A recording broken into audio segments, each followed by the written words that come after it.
오늘은 노년층에게서 흔히 나타나는 미니 뇌졸중, 즉 일과성 허혈 발작의 8가지 징후에 대해 이야기해 보겠습니다. 알고 계셨나요? 미니 뇌졸중은 노인들 사이에서 매우 흔하게 발생하며 증상을 제대로 인지하지 못하면 사랑하는 가족이 오진을 받을 수도 있습니다. 대한뇌졸중학회에 따르면 우리나라에서도 매년 약 10만 5천 명이 일과성 허혈 발작을 겪고 있으며 의심 증상이 나타난 사람 중 약 5명 중 1명은 90일 이내에 큰 뇌졸중을 겪는 것으로 보고됩니다. 미니 뇌졸중 또는 일과성 허혈 발작은 뇌로 가는 혈류가 일시적으로 막히는 현상이며 대부분의 경우 혈전이 저절로 녹거나 흐름이 다시 뚫리면서 증상이 5분 이내로 사라지기도 합니다. 그러나 이는 머지않아 발생할 수 있는 더 큰 뇌졸중의 전조 증상일 수 있기 때문에 결코 가볍게 보아선 안 됩니다. 미니 뇌졸중을 제대로 이해하기 위해 먼저 뇌졸중의 2가지 주요 유형을 살펴보겠습니다. 첫 번째는 허혈성 뇌졸중으로 전체 환자의 약 90% 가까이를 차지합니다. 이는 혈관이 막히거나 좁아져서 뇌로 가는 혈류가 차단되면서 발생합니다. 두 번째는 출혈성 뇌졸중으로 전체의 약 10%가량을 차지하며 뇌혈관이 터지면서 뇌 조직 내에 출혈이 발생하고 그로 인해 주변 조직이 압박을 받게 됩니다. 미니 뇌졸중은 결코 가볍게 여겨서는 안 되는 의학적 응급 상황이라는 점을 꼭 기억해야 합니다. 일반적인 뇌졸중과 미니 뇌졸중은 여러 측면에서 차이를 보입니다. 뇌졸중은 영구적인 신체 장애를 남길 수 있는 반면 미니 뇌졸중은 대개 일시적인 증상만을 남기고 사라지는 경우가 많습니다. 또 하나의 중요한 차이는 증상이 지속되는 시간입니다. 미니 뇌졸중의 경우 대개 몇 분 내로 증상이 사라지지만 일반적인 뇌졸중은 최대 24시간까지 증상이 이어질 수 있습니다. 하지만 이 둘의 구분은 대부분 발작이 지나간 후에야 뚜렷해지기 때문에 초기 대응이 매우 중요합니다. 그리고 우리가 기억해야 할 사실은 이 2가지 외에도 조용한 뇌졸중이라는 유형이 존재한다는 것입니다. 특히 노년층에서 자주 발생하는 조용한 뇌졸중은 증상이 거의 없거나 겉으로 드러나지 않아 본인조차도 모른 채 지나치는 경우가 많습니다. 이는 뇌의 손상 부위를 다른 부위가 대신 보완하기 때문에 즉각적인 기능 저하가 나타나지 않기 때문입니다. 뇌졸중의 증상은 뇌에서 손상된 부위에 따라 다르게 나타나므로 가족이나 가까운 분이 이상 증세를 보일 때 빠르게 알아채는 것이 중요합니다. 영상을 끝까지 시청하시고 혹시라도 이런 상황에 놓이게 된다면 어떻게 대응해야 할지 함께 준비해 두시기 바랍니다. 그리고 본격적으로 시작하기 전에 당신에 대해 조금 더 알고 싶습니다. 지금 이 영상을 보고 계신 당신은 몇 살이신가요? 그리고 어느 지역에서 시청 중이신가요? 댓글로 남겨주세요. 당신의 이야기를 읽는 것은 저에게 큰 기쁨이 될 것입니다. 당신이 나누어 주시는 삶의 경험 하나하나가 우리의 이 공간을 더욱 따뜻하고 가까운 곳으로 만들어 줄 거라고 믿습니다. 그럼 이제 함께 시작해 볼까요? 첫 번째 신호, 이유 없는 어지럼증과 균형 감각 상실. 나이가 들면서 순간적으로 어지럽거나 걸을 때 중심을 잡기 어려운 경험이 더 잦아질 수 있습니다. 하지만 만약 최근 들어 특별한 이유 없이 갑작스런 어지럼증이나 몸의 균형이 흐트러지는 일이 반복된다면 단순한 노화의 문제가 아닐 수 있습니다. 이는 뇌의 후두부, 즉 균형을 담당하는 부분에 일시적으로 혈류가 부족해질 때 나타나는 전형적인 미니 뇌졸중의 초기 신호일 수 있습니다. 이때는 어지럼증 외에도 주변이 빙빙 도는 느낌, 현기증, 눈앞이 흐려지는 증상 등이 함께 동반되기도 합니다. 단 한 번의 증상이라 하더라도 이전과 달리 이상하다는 느낌이 들었다면 가까운 신경과 또는 내과를 방문해 검사를 받는 것이 좋습니다. 우리 몸은 때때로 말로 표현하지 못한 위험을 이렇게 알려줍니다. 두 번째 신호, 감각 저하 또는 얼굴이나 팔다리의 한쪽 처짐. 다음으로 주의 깊게 살펴야 할 신호는 한쪽 얼굴이 갑자기 처지거나 팔과 다리에 힘이 빠지는 증상입니다. 별다른 외상이 없었는데도 이런 증상이 갑자기 나타났다면 그것은 뇌에 충분한 산소와 혈액이 공급되지 않아 발생하는 미니 뇌졸중의 명확한 징후일 수 있습니다.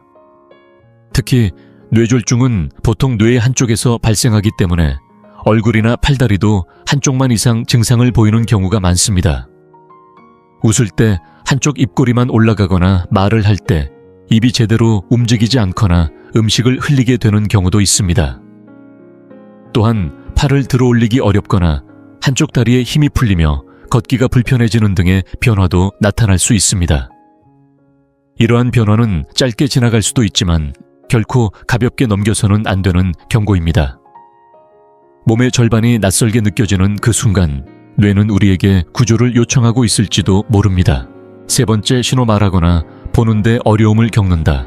사람과 대화를 나누던 중 갑자기 말이 잘 나오지 않거나 단어가 헷갈리고 듣는 말조차 이해되지 않는다면 이 또한 미니 뇌졸중의 대표적인 증상 중 하나입니다. 뇌로 가는 산소와 혈류 공급이 일시적으로 차단되면 말하기를 조절하는 근육과 신경의 연결이 느려지거나 끊기기 때문입니다. 이로 인해 나타나는 대표적인 언어 장애가 조음 장애 발음이 어눌해지는 현상과 실어 중 단어가 생각나지 않거나 엉뚱한 말을 하게 되는 현상입니다. 실어증은 단순히 말문이 막히는 것이 아니라 생각과 말 사이의 연결고리가 잠시 끊기는 매우 중요한 신호입니다. 또한 시야에 이상이 생기는 경우도 있습니다. 사람의 얼굴이 인식되지 않거나 사물이 겹쳐 보이거나 공간감을 제대로 느끼지 못하게 되면 시각을 담당하는 뇌 부위에 문제가 발생했을 가능성이 높습니다.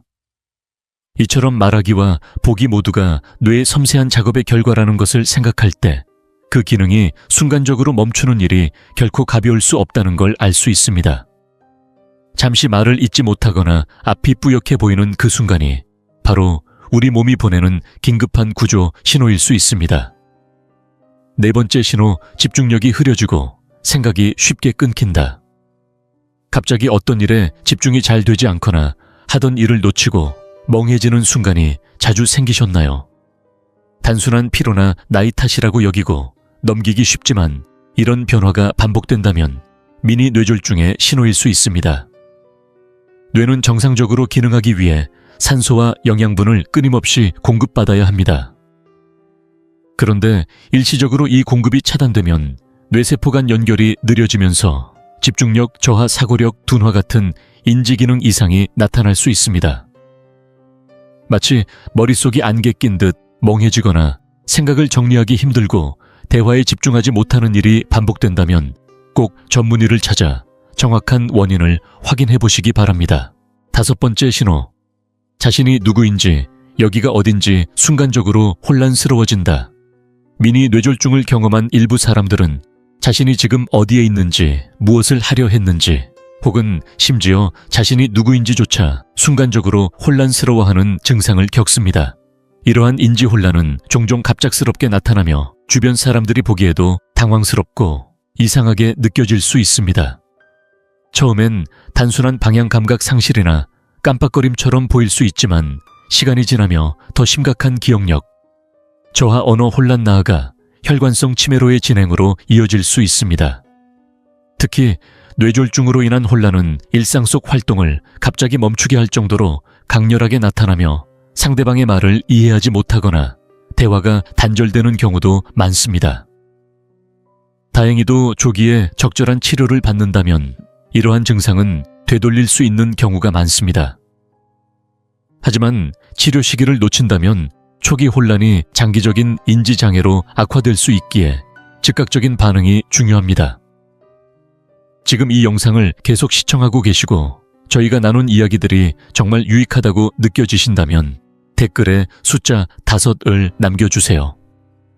그 한 글자가 당신께서 여전히 저희와 함께하고 계시다는 따뜻한 신호가 되어 큰 힘이 됩니다. 아직 채널을 구독하지 않으셨다면 지금 구독 버튼을 누르시고 알림 설정도 함께 해주세요. 앞으로 올라올 소중한 영상들을 놓치지 않으실 수 있습니다. 당신의 응원은 저희에게 큰 힘이 됩니다. 당신 덕분에 저희는 정보를 전하고 마음을 나누며 조금이나마 희망의 빛을 전할 수 있는 영상을 계속 만들 수 있습니다. 앞으로도 저희와 함께 걸어가 주세요. 감사합니다.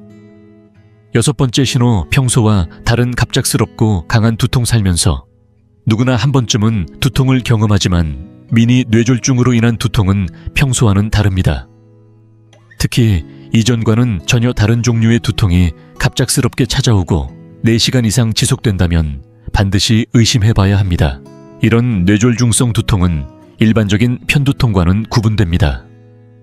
편두통은 점차 심해지며 욱신거리는 패턴을 보이는 반면 미니 뇌졸중은 갑자기 그리고 매우 강하게 통증이 시작됩니다.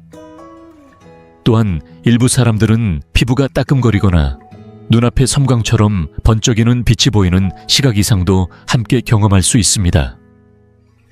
이러한 두통은 단순한 통증이 아니라 뇌 안에서 일어나는 혈류 이상이나 미세한 손상의 신호일 수 있으므로 절대로 진통제로만 넘기지 마시고 가능한 한 빠르게 병원을 방문해 정확한 검진을 받는 것이 중요합니다. 7번째 신호, 갑작스러운 실신, 그리고 짧은 의식 상실. 평소와 다름없이 움직이던 중 갑자기 눈앞이 깜깜해지고 의식을 잃고 쓰러진 적이 있으신가요? 혹은 주변의 어르신이 순간적으로 쓰러졌지만 몇 분 후 아무렇지 않게 다시 일어난 적은 없으셨나요? 이러한 실신 증상, 일명 싱코피는 단순한 피로나 일시적 탈수로 오해받기 쉽지만 사실은 뇌에 일시적으로 혈액 공급이 중단되었을 때 발생할 수 있는 미니 뇌졸중의 중요한 신호입니다. 보통 이 증상은 5분 이내로 짧게 지나가며 의식이 자연스럽게 돌아오기도 하지만 경우에 따라선 심각한 뇌 혈류 이상이나 신경계 기능 저하가 배경에 있을 수 있어 특히 혼란 근력 약화 언어 이상 같은 증상이 동반될 경우에는 절대로 가볍게 넘겨서는 안 됩니다. 이럴 땐 금방 괜찮아질 거야 라는 말보다 병원을 찾아 정확한 검사를 받는 것이 더 중요합니다. 실신은 몸이 보내는 급박한 구조 신호일 수 있기 때문입니다. 8번째 신호, 보이지 않는 것이 보일 때. 환각 증상 또 하나 다소 낯설게 느껴질 수 있지만 꼭 알아두어야 할 징후가 있습니다. 바로 환각 증상입니다. 어떤 사람들은 미니 뇌졸중 이후 존재하지 않는 사람이 보이거나 이상한 소리가 들리는 경험을 하기도 합니다. 이는 단순한 꿈이나 착각이 아니라 뇌의 특정 부위에 산소와 영양이 충분히 공급되지 않아 지각과 인식 기능이 일시적으로 혼란을 일으킨 결과일 수 있습니다. 특히 이러한 증상은 미니 뇌졸중이 반복되거나 적절한 치료 없이 방치될 경우 혈관성 치매로 발전할 가능성을 높일 수 있어 주의가 필요합니다. 더욱이 미니 뇌졸중의 증상은 대부분 몇 분 이내에 사라지기 때문에 그냥 지나치기 쉽습니다. 하지만 증상이 짧다고 해서 위험도까지 짧은 것은 아닙니다. 조용히 찾아왔다가 큰 변화를 남길 수 있는 것이 바로 이 질환의 무서움입니다. 생활습관과 예방법, 조용한 위협을 막는 3가지 열쇠. 우리가 미니 뇌졸중을 이야기할 때 단순히 증상만 아는 것으로는 충분하지 않습니다. 그보다 더 중요한 것은 왜 이런 일이 생기는지, 그리고 어떻게 하면 막을 수 있는지를 아는 것입니다. 특히 나이가 들수록 미니 뇌졸중의 발생률은 높아지지만 그 원인 중 상당수는 생활 습관과 직접적으로 연결되어 있다는 사실을 많은 분들이 간과하고 계십니다. 오늘은 그 중에서도 가장 주의해야 할 3가지 생활 습관에 대해 함께 나눠보려 합니다. 첫째, 균형 잡히지 않은 식사는 뇌혈관 건강에 가장 먼저 영향을 미칩니다. 지방이나 나트륨 섭취가 지나치고 야채나 단백질은 부족한 식단은 혈압을 올리고 혈관을 약화시키며 결과적으로 뇌에 충분한 혈액이 공급되지 못하게 만듭니다. 그러므로 무엇보다 중요한 것은 제때 제대로 골고루 먹는 것. 가볍게 들릴지 몰라도 하루 3끼를 잘 챙기는 일은 뇌 건강을 지키는 가장 확실한 첫걸음입니다. 둘째, 움직이지 않는 몸은 점점 더 무거워지고 혈관도 함께 굳어갑니다.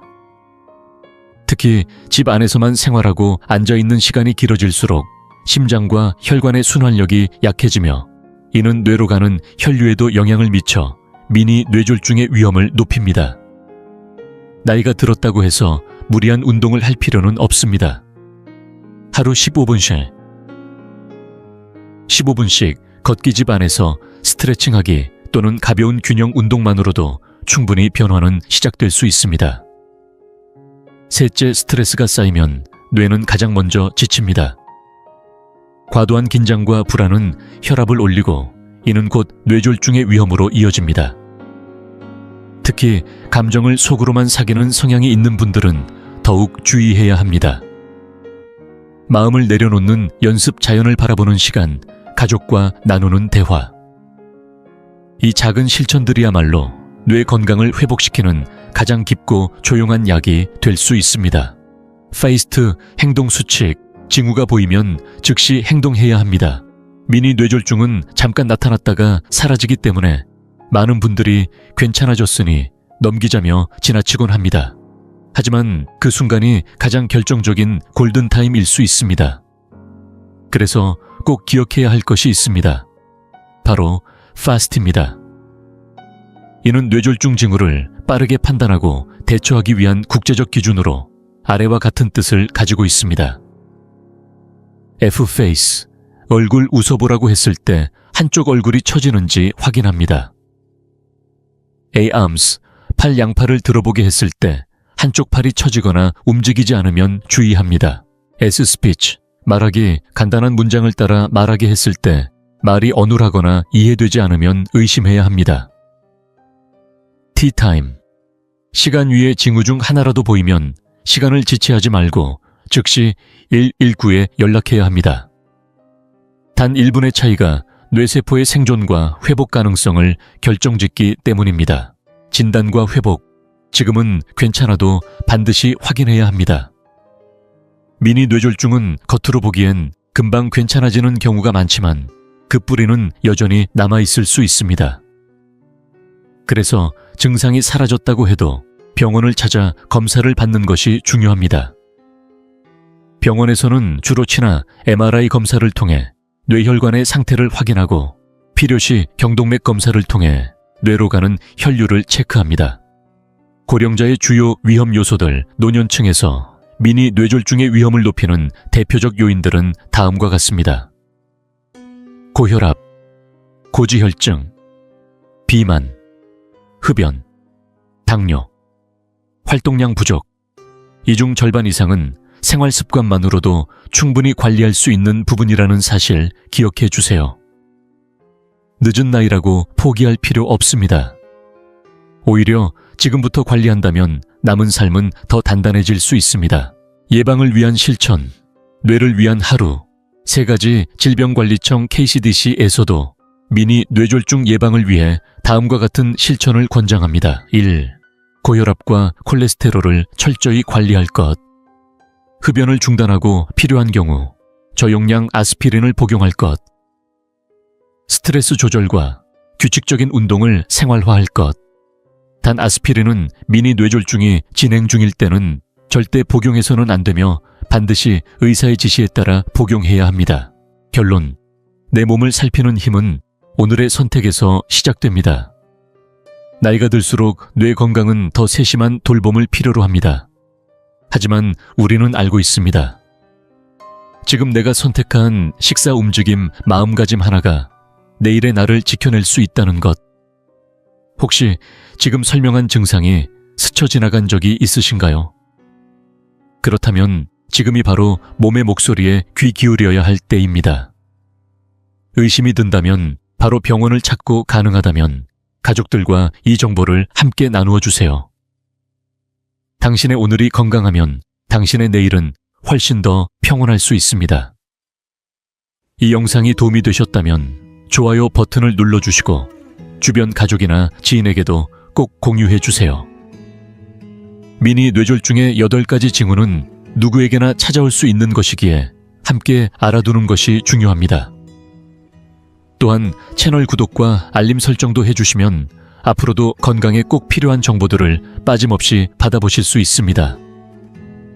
혹시 오늘 소개해드린 증상들 이미 알고 계셨던 분도 있으신가요?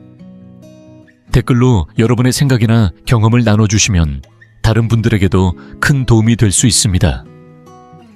화면에 지금 함께 보고 계신 다른 영상들도 살펴보시면 건강에 도움이 되는 정보가 많이 담겨 있으니 자유롭게 눌러보셔도 좋습니다.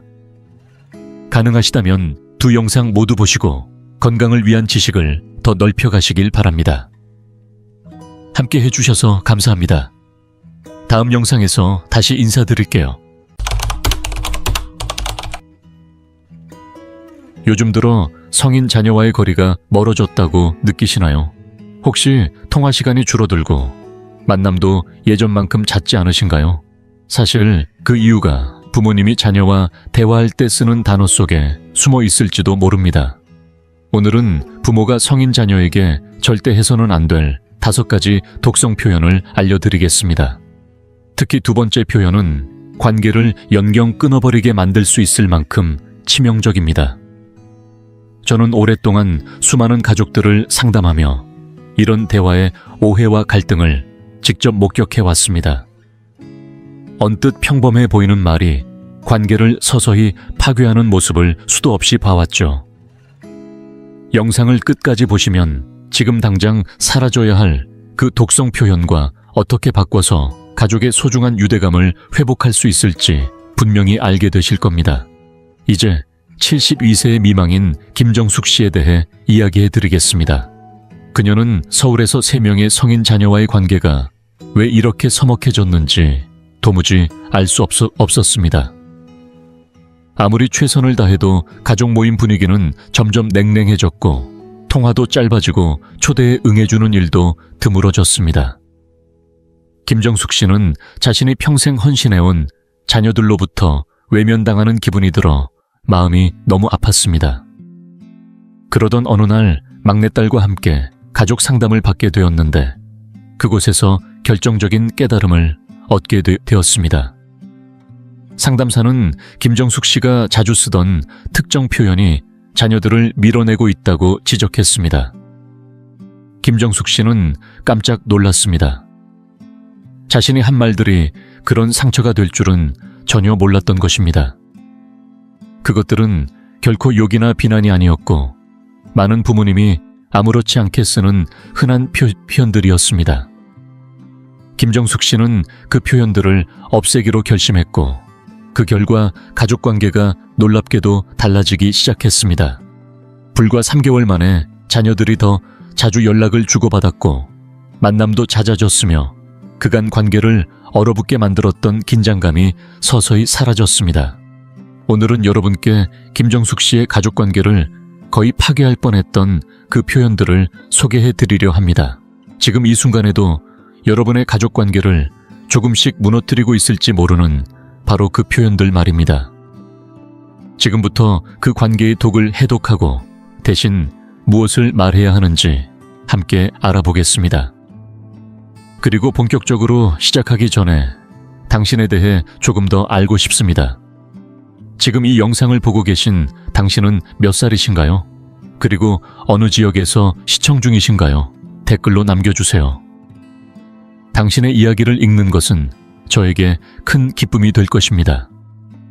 당신이 나누어 주시는 삶의 경험 하나하나가 우리의 이 공간을 더욱 따뜻하고 가까운 곳으로 만들어줄 거라고 믿습니다.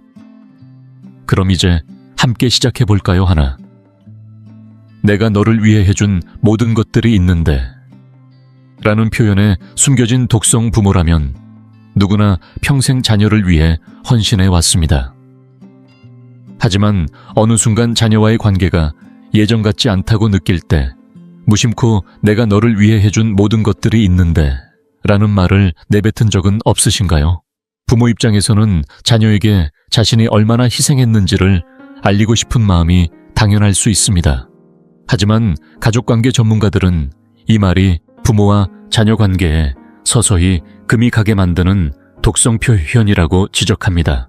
서울 가족상담연구소의 박소영 가족치료 전문가는 이 표현은 부모의 헌신을 사랑이 아닌 빚으로 만들어 자녀가 죄책감을 느끼게 한다며 자연스러운 부모의 사랑과 돌봄이 채권과 채무 관계로 전락하게 된다. 고 설명합니다. 부모가 내가 너를 위해 해준 모든 것들이 있는데 라고 말하는 순간 자녀는 마치 갚을 수 없는 채무자처럼 느끼게 되어 관계가 점점 멀어지게 된다는 것이죠. 박 전문가는 이 표현은 결국 부모에 대한 감사보다는 원망을 남기고 만다고 덧붙입니다. 이런 상황은 결코 드문 일이 아닙니다. 서울에서 평생 회계사로 일하다 은퇴한 76세의 김영수 씨의 이야기를 들어볼까요? 그는 아들의 대학 등록금까지 마련해주며 헌신을 다했지만 어느 순간부터 아들은 전화를 잘 받지 않고 연락도 뜸해졌습니다. 어렵게 저녁 식사 자리를 마련해 아들과 마주 앉았지만 결국 김영수 씨의 입에서 또다시 그 말이 나왔습니다. 내가 너를 위해 해준 모든 것들이 있는데 적어도 일주일에 한 번쯤은 전화할 수 있잖아. 그러자 아들은 그동안 꾹 눌러두었던 감정을 터뜨렸습니다. 그는 전화를 걸 때마다 사랑보다는 죄책감 때문에 의무적으로 전화를 걸어왔다는 사실을 솔직하게 털어놓았습니다. 김영수 씨는 큰 충격을 받았습니다. 평생 애써온 말들이 오히려 자녀를 멀어지게 만든 사실이 너무도 가슴 아팠습니다. 이후 가족 상담사의 도움으로 자신의 진심을 솔직하게 전하는 방법을 배우게 되었습니다. 그는 이제 이렇게 말합니다. 내 목소리가 정말 듣고 싶어.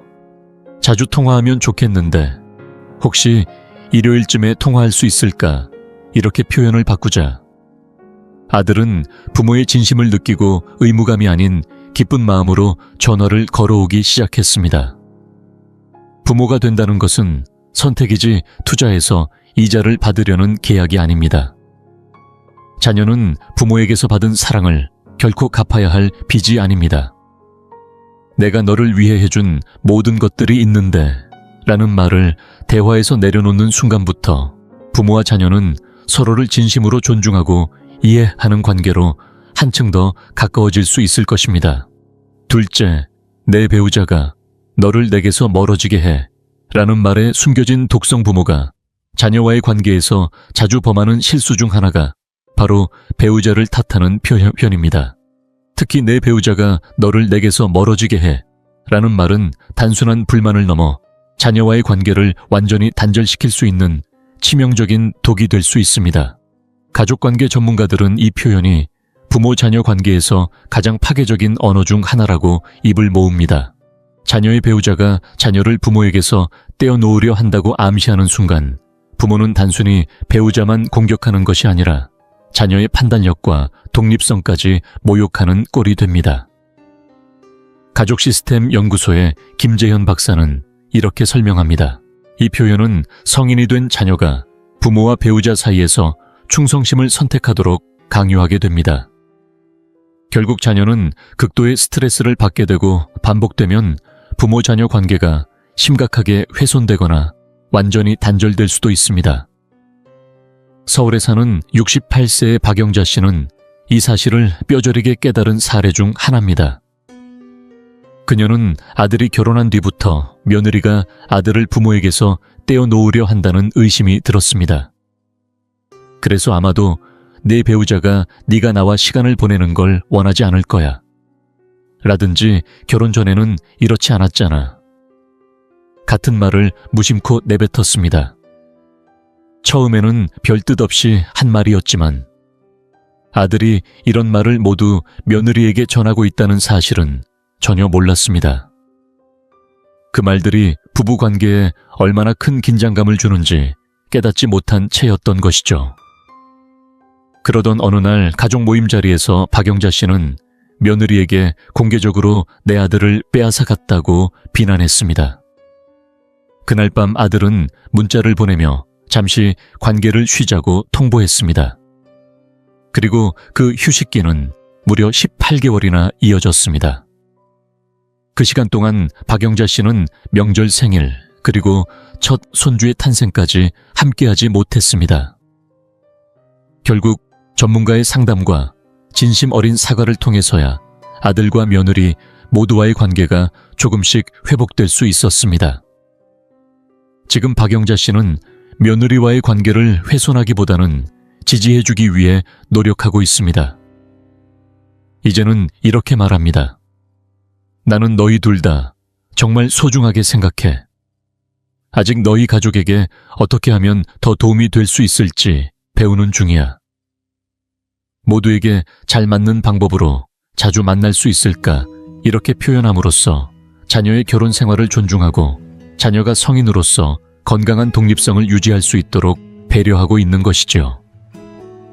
이처럼 자녀의 배우자를 탓하기보다는 그들의 결혼 생활과 독립성을 진심으로 존중해주는 태도가 부모와 자녀 관계를 훨씬 건강하게 만들어줍니다. 부모는 자녀의 삶을 함께하는 든든한 조력자일 수 있지만 자녀가 배우자와 함께 성장해 나가는 과정을 방해하는 존재가 되어서는 안 됩니다. 지금 이 영상을 계속 시청하고 계시고 저희가 나눈 이야기들이 정말 유익하다고 느껴지신다면 댓글에 숫자 2를 남겨주세요.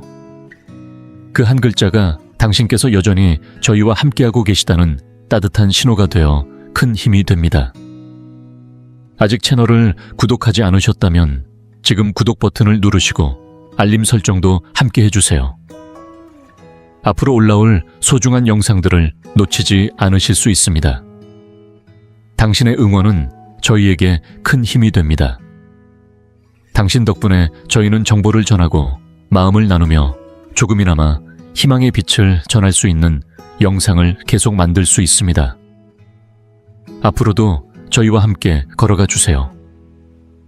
감사합니다.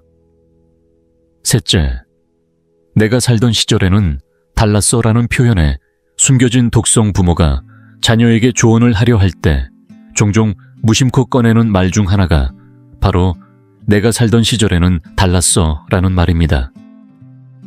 이 말은 겉으로 보기에는 단순히 옛 추억을 되새기려는 의도로 들리지만 사실 그 속에는 자녀의 방식을 평가절하하고 부모 세대가 더 옳았다는 뉘앙스가 숨어 있습니다. 소통 전문가들은 이 표현이 부모와 자녀 간의 경쟁 구도를 만들어내며 부모 세대의 방식이 더 낫다는 인상을 심어준다고 설명합니다.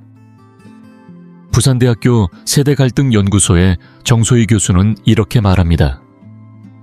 부모님이 자주 내가 살던 시절에는 이라는 말을 꺼낼 때 의도치 않게 자녀와 거리를 두게 됩니다.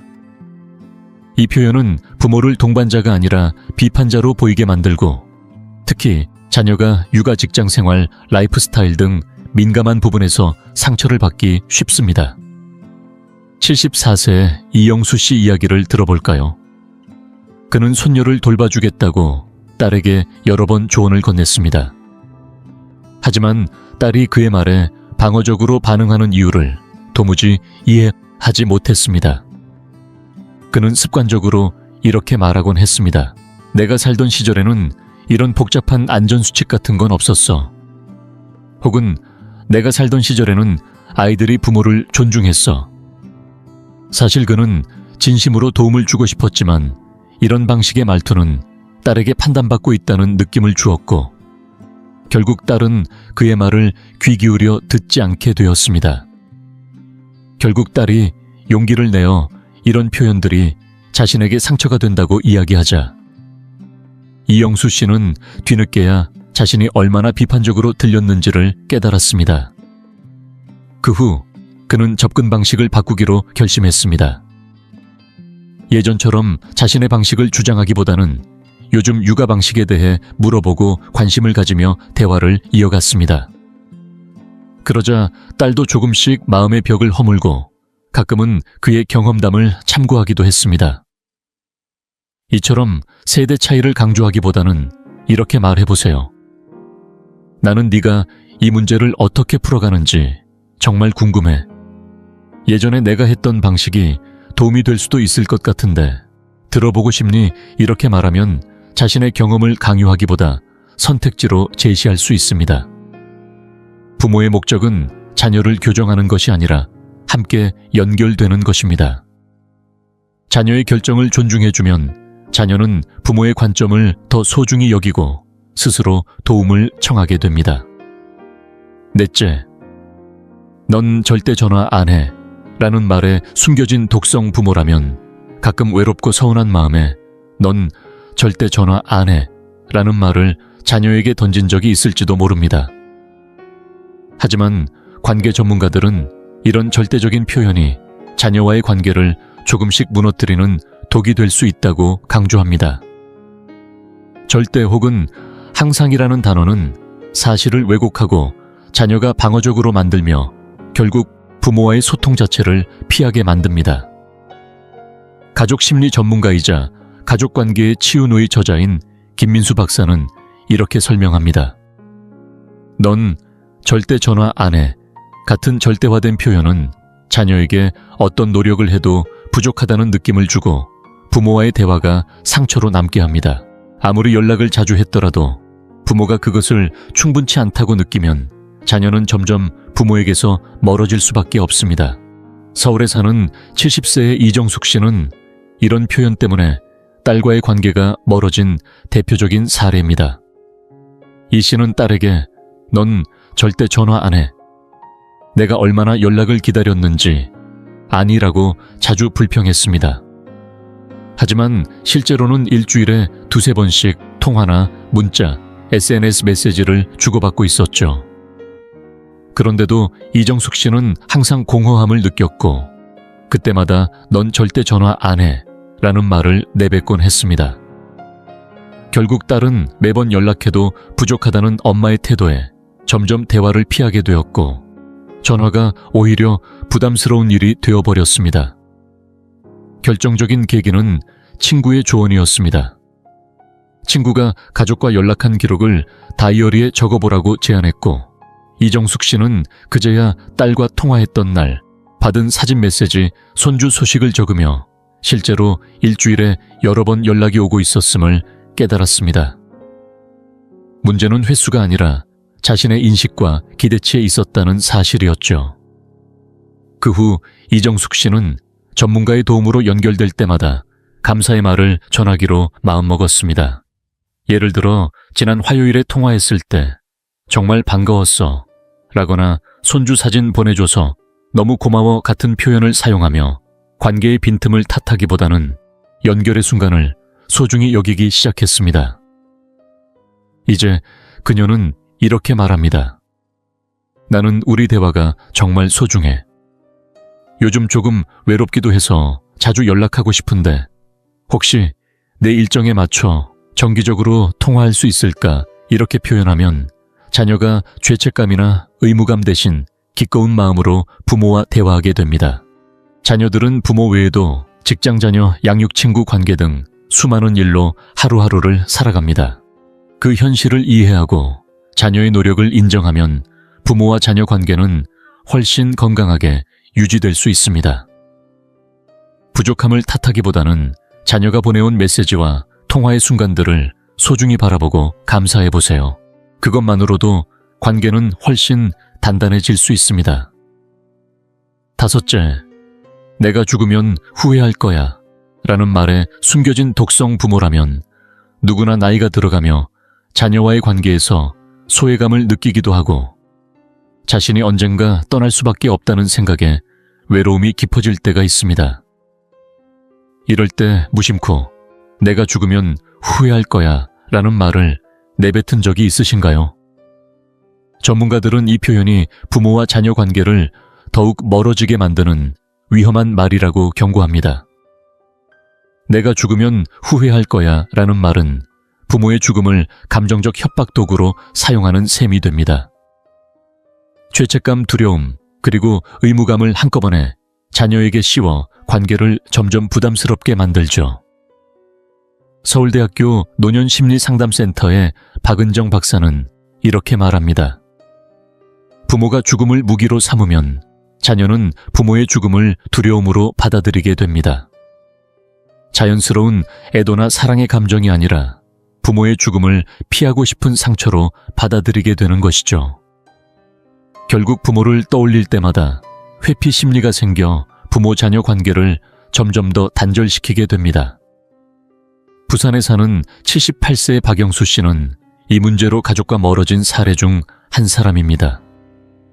그는 가족 모임에 자녀가 참석하지 않거나 자신의 의견에 동의하지 않을 때마다 언젠가 내가 없으면 그때 후회할 거야. 혹은 내가 죽으면 그때 나랑 더 많이 시간을 보낼 걸 후회할 거다 라고 말하곤 했습니다. 처음에는 자녀들도 이해하려 했지만 점점 이런 말에 피로감을 느끼며 부모와의 관계를 줄이기 시작했습니다. 결국 박영수 씨의 큰아들은 용기를 내어 아버지에게 이렇게 말했습니다. 이런 말들이 가족 모두에게 큰 부담이 되고 있다고요. 전문가의 도움을 받아 박영수 씨는 비로소 자신이 느끼던 소외감과 두려움을 자녀에게 어떻게 전달해야 할지 배우게 되었습니다. 그는 이렇게 말하기로 했습니다. 나는 이 가족과 함께하는 시간이 정말 소중해. 앞으로도 자주 모여서 좋은 추억을 더 많이 만들고 싶어. 이렇게 표현하자 자녀들은 아버지의 진심을 이해하고 부모를 찾아가는 횟수가 점점 늘어났습니다. 부모의 죽음을 무기로 삼아 자녀를 움직이게 하려는 말은 관계를 깨뜨리기 쉽습니다. 반면 함께하는 시간이 소중하다. 앞으로도 함께 좋은 추억을 쌓고 싶다라는 진심 어린 표현은 자녀에게 부모의 소중함을 느끼게 합니다. 진정한 가족 관계는 의무감과 두려움이 아니라 서로에 대한 존중과 이해로 쌓아가는 것입니다. 부모의 죽음에 대한 두려움 때문에가 아니라 부모와 함께하는 시간이 즐겁고 의미 있기 때문에 자녀가 부모를 찾게 될 것입니다. 이 표현들이 가진 숨겨진 위험성, 이 5가지 표현이 특히 위험한 이유는 너무 흔하고 겉으로 보기에는 평범해 보여서 부모님이 자신도 모르게 사용한다는 데 있습니다. 많은 부모님들은 이 말들이 단순한 대화의 일부거나 진심 어린 걱정에서 나온 것이라고 생각합니다. 그러나 하버드 의과대학의 뇌과학 연구 결과에 따르면 이러한 표현이 얼마나 해로운지 분명히 보여줍니다. 연구를 이끈 헤이즈 박사는 이렇게 설명합니다. 사랑하는 사람에게서 듣는 비난이나 조종적인 말은 우리 뇌에 신체적 위협과 똑같은 스트레스 반응을 유발합니다. 시간이 지나면 그 스트레스 때문에 점점 그 사람과의 접촉을 피하려는 행동 패턴이 형성됩니다. 이렇게 부모가 이 표현들을 반복해서 사용하면 자녀는 부모에게서 점점 멀어지게 됩니다. 부모님을 일부러 외면하려는 것이 아니라 감정적 스트레스를 피하려는 심리적 반응일 뿐입니다. 하지만 다행히도 이런 패턴을 알아차리는 순간이 관계를 회복하는 첫걸음이 될 수 있습니다. 독성 표현 대신 건강한 표현으로 바꾸는 것만으로도 관계가 놀라울 만큼 달라질 수 있습니다. 소통 방식을 바꿔야 할 때 오랫동안 굳어버린 대화 습관을 바꾸는 것은 결코 쉽지 않습니다. 하지만 가족 상담 전문가들이 추천하는 간단한 3단계 방법이 있습니다. 첫째, 스스로 인식하는 연습입니다. 이런 독성 표현을 사용하려 할 때 그 말을 하려는 감정이 무엇인지 먼저 살펴보세요. 외로움인지 서운함인지 아니면 두려움인지 파악해보는 것입니다. 이렇게 하면 진짜 감정을 더 직접적으로 표현할 수 있게 됩니다. 둘째 말을 꺼내기 전에 잠시 멈추는 것입니다. 내가 지금 이 말을 하고 싶은 이유가 뭘까? 라고 스스로에게 물어보고 그 자리에 조금 더 건강한 표현을 선택해보세요. 처음에는 어색하겠지만 연습하면 자연스러워집니다. 셋째, 비난이나 원망 대신 솔직한 감정과 바람을 직접 표현하는 것입니다. 예를 들어, 넌 절대 전화 안 해. 대신 요즘 좀 외로운데 내 목소리가 자주 듣고 싶어 라고 말해보세요. 똑같이 자녀와 연락하고 싶은 마음을 표현하면서도 자녀가 죄책감을 느끼지 않게 됩니다. 부산에 사는 75세의 강미순 씨도 이런 변화를 실천해본 한 사람입니다. 그녀는 세 자녀와의 관계가 점점 서먹해지는 게 느껴져서 상담사의 조언에 따라 대화 방식을 바꿔보기로 결심했습니다. 처음엔 자녀들이 반신반의했지만 그녀가 꾸준히 새로운 대화 방식을 시도하자 자녀들도 마음의 벽을 조금씩 허물었습니다. 6개월 후 딸이 엄마, 우리 주말에 여행 같이 갈래요? 라고 제안했을 때 강미순 씨는 감격스러웠다고 합니다. 아이들이 날 사랑하지 않았던 게 아니라 내 방식이 너무 무거웠던 거였구나 라고 그녀는 말했습니다. 앞으로 관계를 더 건강하게 만들기 위해 이제 어떤 표현들을 피해야 할지 알게 되셨으니 다음은 건강한 가족 관계를 만드는 소통 습관을 실천해보세요. 자녀가 보여주는 작은 노력에도 감사의 표현을 자주 해보세요. 바빠도 전화해줘서 고마워처럼 사소한 연결을 소중히 여기면 자녀가 더 기쁘게 연락할 수 있습니다. 또한 자녀의 경계와 독립성을 존중하세요. 부모로서 언제나 최우선으로 생각해 주길 바라기보다는 자녀의 삶과 우선순위를 이해하고 존중하는 태도가 필요합니다. 자녀의 관심사에 진심으로 관심을 갖되 매번 불만을 이야기하는 자리로 만들지 않도록 주의해보세요.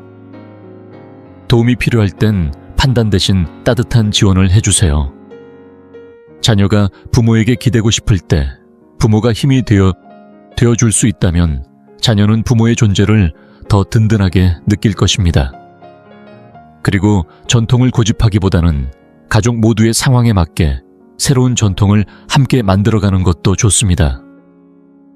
이렇게 하면 부모와 자녀 모두가 기분 좋게 만날 수 있는 가족 문화를 만들어갈 수 있습니다. 이제 여러분은 자녀와의 관계를 파괴하는 5가지 독성 표현과 그 대안을 알게 되셨습니다. 관계는 언제든지 바꿀 수 있고 새로운 관계로 거듭날 수 있습니다. 다만 노력과 용기가 필요합니다. 혹시 이 5가지 표현 중 하나라도 쓰셨다면 자책하지 마세요. 깨달음이 변화를 만드는 첫걸음입니다. 오늘부터 딱 하나만이라도 없애보고 그 대신 건강한 표현으로 바꿔보세요. 자녀들은 곧 그 변화들을 느끼게 될 것입니다. 여러분은 혹시 이런 표현들을 자녀와의 대화에서 사용해 보신 적이 있으신가요? 오늘부터 작은 변화로 새로운 관계를 만들어 보세요. 이 영상이 유익하고 흥미로우셨다면 주저하지 마시고 좋아요를 눌러주시고 채널 100세 인생 이야기를 구독해 주세요. 또한 이 영상이 필요할 것 같은 분들에게 공유해 주시면 큰 힘이 됩니다. 여러분의 응원 덕분에 100세 인생 이야기는 앞으로도 의미 있는 콘텐츠를 통해 노후의 삶에 실질적인 정보와 가치를 전해드릴 수 있습니다. 함께해 주셔서 진심으로 감사합니다. 다음 영상에서 다시 뵐 수 있기를 기대하겠습니다. 혹시 어제 밤잠결에 세상을 떠난 72세 남성의 소식을 들으셨나요? 가족들은 믿기 어려웠다고 합니다. 그 전날까지만 해도 아무 탈 없던 평범한 하루였으니까요.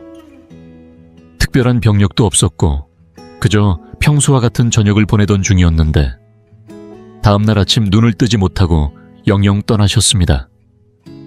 대체 무슨 일이었을까요? 막을 수는 없었을까요? 사실 70세 이후엔 밤마다 하는 어떤 습관들이 조용히 건강을 위협해 심각한 문제로 이어질 수 있습니다.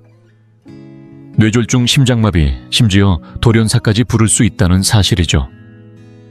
더 무서운 건 대부분의 사람들이 이런 습관이 문제라는 걸 전혀 모른 채 반복하고 있다는 겁니다. 오늘 영상에서는 70세 이후 반드시 피해야 할 4가지 밤 습관을 알려드립니다. 작은 습관 같지만 건강과 수명에 큰 영향을 줄 수 있는 것들이죠. 어떤 건 깜짝 놀라실 수도 있고 어떤 건 오랫동안 무심코 해오셨을 수도 있습니다. 영상을 끝까지 보시면 여러분이 건강하게 숙면을 취하고 아침마다 더 활력 넘치게 일어날 수 있는 방법을 알게 되실 겁니다. 마지막으로 다룰 습관은 대부분의 어르신들이 매일 밤 무심코 하고 계시는 일인데 사실상 건강에 큰 위협이 될 수 있습니다. 대안까지 자세히 알려드리니 끝까지 함께 해주세요. 그리고 본격적으로 시작하기 전에 당신에 대해 조금 더 알고 싶습니다.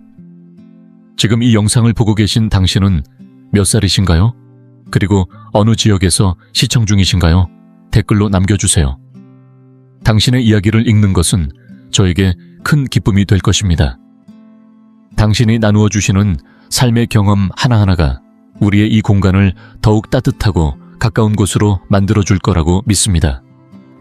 그럼 이제 함께 시작해 볼까요? 첫 번째 습관. 잠들기 전 과식 많은 분들이 70세 이후에도 습관처럼 저녁 늦게까지 식사를 하는 경우가 많습니다. 평소에는 아무렇지 않게 느껴질 수 있지만 사실 이 습관이 건강에 미치는 영향은 생각보다 훨씬 더 큽니다. 특히 밤늦게 무거운 음식을 섭취하면 우리 몸은 예전과 달리 소화 기능이 떨어져서 음식물을 제대로 처리하지 못하게 됩니다. 이렇게 소화되지 않은 음식은 밤사이 위산 역류를 일으키거나 수면의 질을 크게 떨어뜨려 결국 심장과 혈관계에 무리를 줄 수 있습니다. 젊었을 때는 밤늦게 고기국수 한 그릇 먹고도 푹 잘 자던 시절이 있었을 겁니다. 하지만 지금은 다릅니다. 나이가 들수록 기초대사율이 낮아지고 소화기관도 점점 느려집니다. 음식물이 위에 오래 머물면서 위산 역류가 자주 발생하고 이는 밤사이 속쓰림과 갑작스러운 심장 두근거림 그리고 수면 중 혈압 상승으로 이어질 수 있습니다. 결국 이는 수면 중 심장마비나 뇌졸중 위험까지 높인다는 사실 알고 계셨나요? 혹시 한밤중에 갑자기 가슴이 답답해 깨본 적이 있으신가요? 혹은 심장이 쿵쾅거리거나 속이 더부룩해 잠이 깬 적이 있으신가요? 그렇다면 이 늦은 밤 식습관이 원인일 가능성이 큽니다. 늦은 저녁 식사를 하면 우리 몸은 숙면 모드로 들어가는 대신 소화하느라 바쁘게 움직입니다. 위는 산을 분비해 음식을 분해하고 장은 늦은 시간까지 활동하며 심장은 평소보다 빠르게 뛰어야만 합니다. 이로 인해 깊은 수면 단계에 진입하지 못하고 얕고 불안한 잠을 자게 되어 결과적으로 혈압과 심장 박동이 안정되지 않아 위험이 커집니다. 예를 들어 서울의 박철수 어르신 75세 이 밤 10시쯤 TV를 보며 고기구이나 기름진 음식을 드셨다고 해봅시다. 속이 든든하다고 생각하며 잠자리에 들지만 정작 몸은 위산을 위로 역류시키지 않기 위해 애쓰느라 정신이 없습니다. 이때 위산이 식도로 넘어가 불편한 속쓰림, 기침 심하면 목이 막히는 듯한 느낌까지 유발해 잠에서 깨버리게 됩니다. 이렇게 반복되면 만성적인 위식도 역류질환 GERD으로 발전할 수 있는데 이 질환은 기도 근육까지 약화시켜 고령층에게 치명적일 수 있는 흡인성 폐렴으로 이어질 위험도 큽니다. 뿐만 아니라 밤늦게 과식하는 습관은 혈당 조절에도 문제를 일으킵니다. 이미 당뇨가 있거나 당뇨병 전 단계에 있는 분들은 밤늦게 식사하면 혈당이 급상승해 잠자는 동안 혈당 균형이 무너질 수 있습니다. 실제 연구에서도 밤늦게 식사를 자주 하는 고령층은 대사증후군이 생길 확률이 높아져 심장질환 위험이 더 커진다는 결과가 있습니다. 그렇다면 어떻게 하면 좋을까요? 가장 좋은 방법은 취침 3-4시간 전에 식사를 끝내는 것입니다. 이렇게 하면 몸이 잠들기 전까지 음식을 어느 정도 소화해 위와 장이 편안해집니다. 그래도 허전하다면 견과류 한 줌이나 바나나 따뜻한 허브차 한 잔 정도로 가볍게 허기를 달래주세요. 오히려 이런 간단한 음식들이 수면을 돕는데 더 효과적입니다. 기억하세요. 지금의 몸은 예전과 다르게 반응합니다. 단순히 식사 시간을 조금 앞당기는 것만으로도 밤사이 혈압과 심장 박동의 안정을 도울 수 있고 위산 역류와 당 조절에도 큰 도움이 됩니다.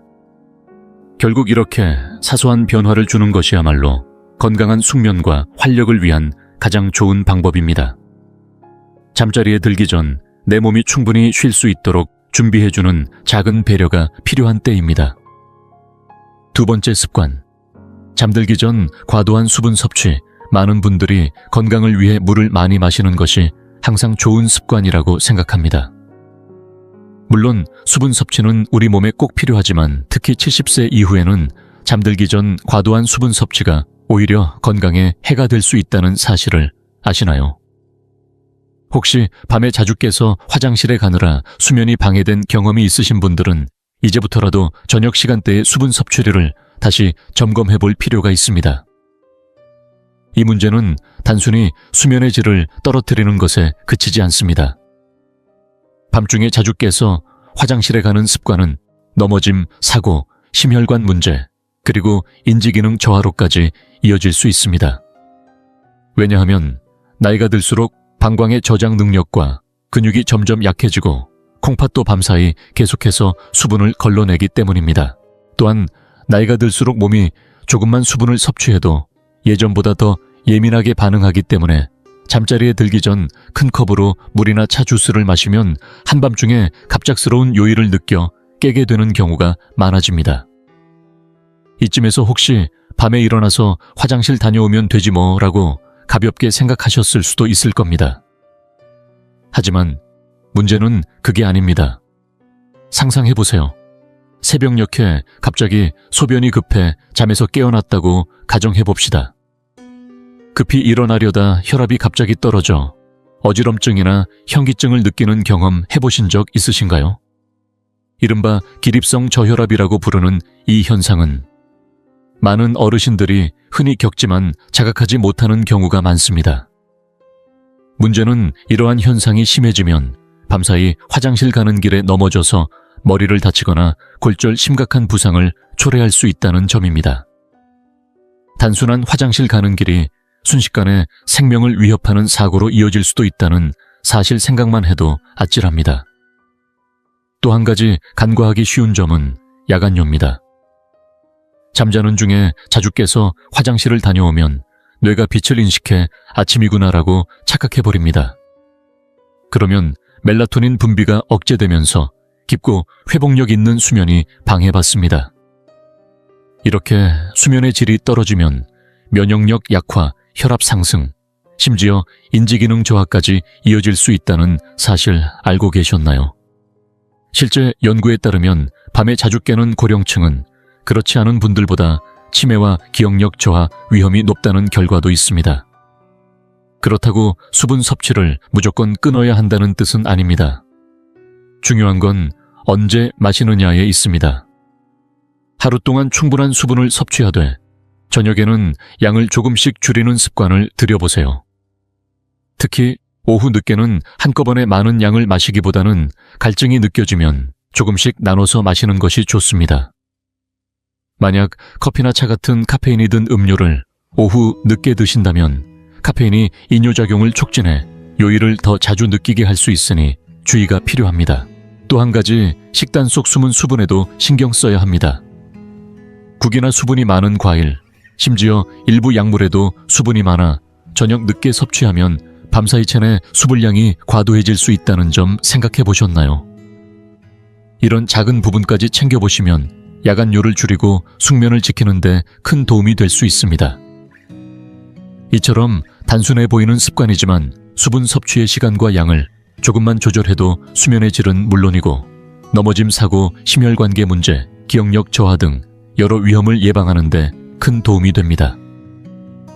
몸이 예전 같지 않은 지금 잠자리에 들기 전 수분 섭취 습관을 되돌아보는 것만으로도 건강한 노후를 위한 큰 한걸음이 될 수 있습니다.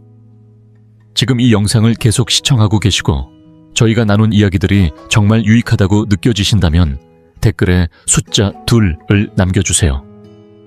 그 한 글자가 당신께서 여전히 저희와 함께하고 계시다는 따뜻한 신호가 되어 큰 힘이 됩니다. 아직 채널을 구독하지 않으셨다면 지금 구독 버튼을 누르시고 알림 설정도 함께 해주세요. 앞으로 올라올 소중한 영상들을 놓치지 않으실 수 있습니다. 당신의 응원은 저희에게 큰 힘이 됩니다. 당신 덕분에 저희는 정보를 전하고 마음을 나누며 조금이나마 희망의 빛을 전할 수 있는 영상을 계속 만들 수 있습니다. 앞으로도 저희와 함께 걸어가 주세요. 감사합니다. 세 번째 습관. 너무 따뜻한 방에서 자기 포근한 이불 속에서 따뜻하게 잠드는 것이 몸에 좋을 거라 생각하시는 분들이 많습니다. 하지만 70세를 넘기고 나면 밤의 방을 지나치게 따뜻하게 유지하는 것이 건강에 오히려 독이 될 수 있다는 사실 알고 계신가요? 많은 어르신들이 추위를 이기려다 보니 방 안 온도를 높이거나 두꺼운 이불을 덮어두면 더 잘 잘 수 있을 거라고 믿으시지만 사실은 그 반대일 수 있습니다. 나이가 들수록 우리 몸의 천 조절 능력은 예전만큼 좋지 않습니다.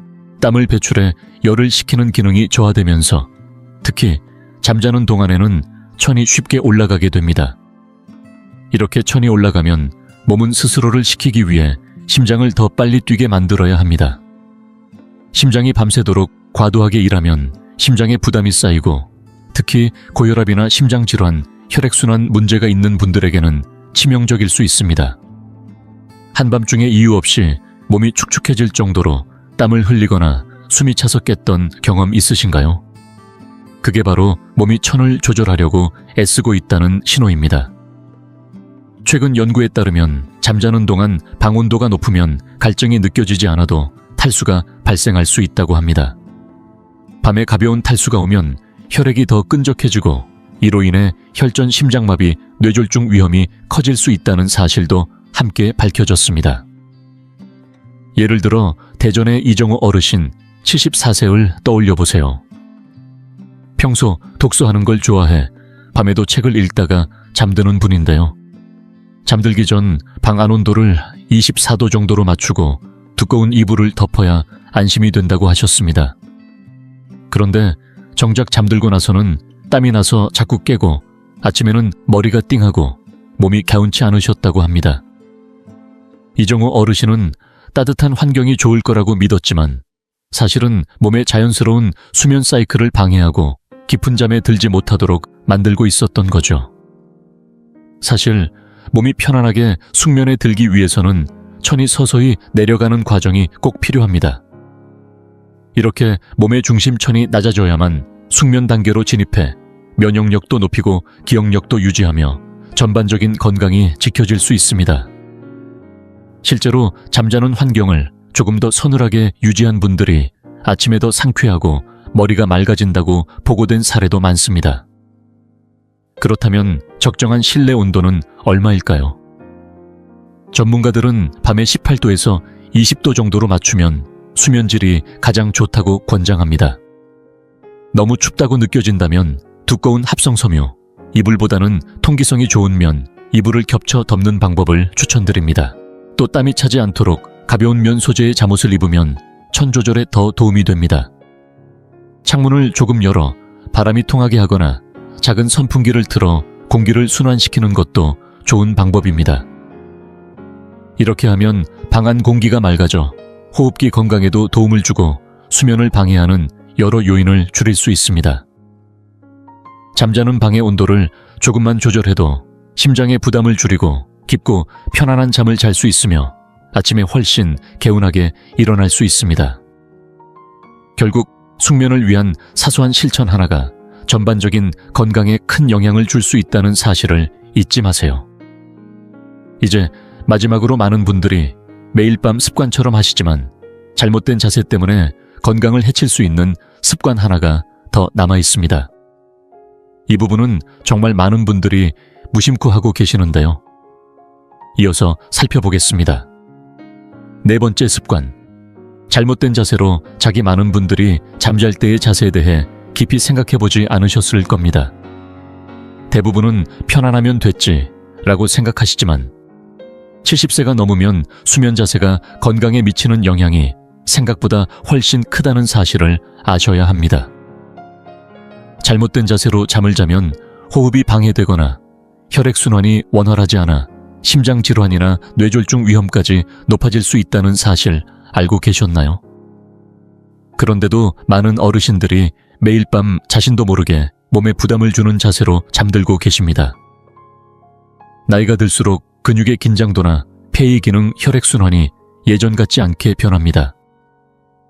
이때 잘못된 자세로 몇 시간이고 누워있게 되면 기도가 눌리거나 산소 포화도가 낮아지고 중요한 혈관에 압박이 가해져 몸의 정상적인 기능이 방해를 받게 됩니다. 이로 인해 코골이나 수면 무호흡증은 물론 더 심각한 심장 부담으로 이어질 수 있다는 사실도 함께 알아두셔야 합니다. 예를 들어 등을 대고 반듯하게 눕는 자세는 많은 분들이 가장 편안하다고 생각하시겠지만 실상은 가장 위험한 자세 중 하나입니다. 등을 대고 누우면 중력 때문에 혀와 목 안쪽 연조직이 기도로 떨어지면서 기도를 부분적으로 막아버립니다. 이렇게 되면 수면 중에 숨이 반복적으로 멈췄다 이어지는 수면 무호흡증이 생길 수 있는데 많은 분들이 이를 자각하지 못한 채 지내십니다. 이 수면 무호흡증은 심장질환 고혈압, 심지어 심장마비까지 위험을 높일 수 있다는 사실이 밝혀졌습니다. 서울에 사는 김영호 어르신 76세의 이야기를 예로 들어볼까요? 김 어르신은 평생 등을 대고 자는 습관이 있었는데 부인이 밤마다 숨을 안 쉬는 듯 하다가 갑자기 큰 숨을 몰아쉬는 모습을 보고 걱정이 되셨다고 합니다. 김 어르신은 처음엔 나이 들면 다 그런 거지 라고 대수롭지 않게 넘겼지만 시간이 지나면서 아침에 일어나면 늘 머리가 아프고 하루 종일 집중이 안 되는 증상이 반복되었습니다. 결국 병원에서 검사를 받고서야 평소 자세 때문에 수면 무호흡증이 생기고 있다는 사실을 알게 되셨습니다. 매일 밤 심장이 더 힘들게 일하느라 몸이 고생하고 있었던 거죠.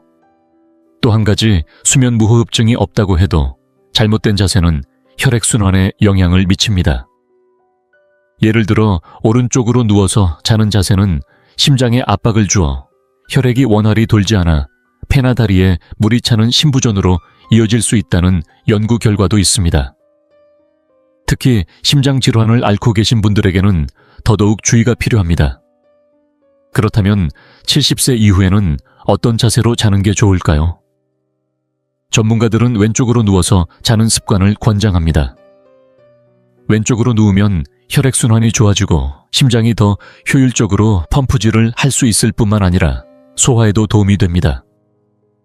위산 역류나 속쓰림이 잦은 분들에게도 왼쪽 자세는 위산이 식도로 넘어오는 것을 방지해 수면의 질을 높여줍니다. 만약 밤에 자면서 자세가 자꾸 바뀐다면 바디필로우를 활용해 등을 받쳐주어 등을 대고 눕는 것을 방지해보세요. 또한 베개를 조금 높여 머리를 받쳐주면 기도가 열려서 호흡이 한결 편해집니다. 관절이나 허리가 불편하신 분들은 무릎 사이에 작은 베개를 두면 허리의 부담을 덜어주고 척추 정렬을 유지하는 데 도움이 됩니다. 이처럼 사소해 보이는 수면 자세를 조금만 바꿔도 혈액순환, 호흡, 심장 기능까지 좋아져 건강한 밤을 보낼 수 있습니다. 지금까지 잘못된 자세로 인해 몸에 부담을 주었다면 오늘부터라도 몸에 맞는 자세로 건강한 수면을 준비해 보시길 바랍니다. 이렇게 작은 변화가 결국 큰 건강의 차이를 만들어냅니다. 오늘은 70세 이후 건강에 치명적일 수 있는 4가지 취침 습관에 대해 이야기 나눠봤습니다. 밤늦게 과식하는 습관부터 잠들기 전 과도한 수분 섭취, 지나치게 따뜻한 방에서 자기, 그리고 잘못된 자세로 자기까지 이 모든 습관들은 평범해 보여도 우리의 심장 건강, 수면의 질, 그리고 전반적인 건강에 조용히 악영향을 줄 수 있다는 사실을 살펴봤습니다. 하지만 다행히도 이런 위험들이 영원히 고정된 것은 아닙니다. 잠들기 전 작은 습관 하나만 바꿔도 숙면의 질을 높이고 심장질환 같은 심각한 건강 문제의 위험을 줄일 수 있습니다.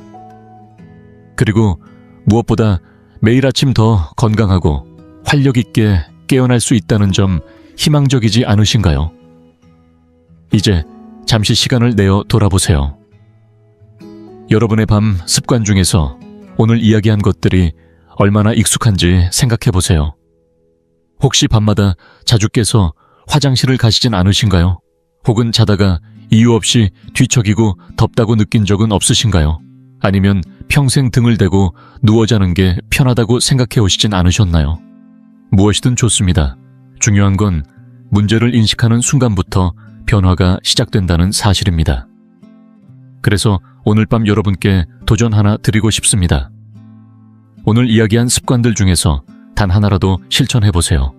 식사 시간을 조금 앞당기거나 방 온도를 살짝 낮추거나 잠잘 때 왼쪽으로 돌아 누워 주무시거나 작은 실천 하나가 시간이 흐를수록 큰 변화를 만들어낼 것입니다. 오늘도 함께 해주셔서 감사합니다. 오늘 영상에서 배운 점이나 앞으로 실천해보고 싶은 습관이 있다면 댓글로 남겨주세요. 여러분의 이야기는 저희에게 큰 동기부여와 힘이 됩니다. 언제든 편하게 이야기 나눠주시길 기다리겠습니다. 이 영상이 유익하고 흥미로우셨다면 주저하지 마시고 좋아요를 눌러주시고 채널 100세 인생 이야기를 구독해주세요. 또한 이 영상이 필요할 것 같은 분들에게 공유해 주시면 큰 힘이 됩니다. 여러분의 응원 덕분에 100세 인생 이야기는 앞으로도 의미 있는 콘텐츠를 통해 노후의 삶에 실질적인 정보와 가치를 전해드릴 수 있습니다. 함께해 주셔서 진심으로 감사합니다. 다음 영상에서 다시 뵐 수 있기를 기대하겠습니다.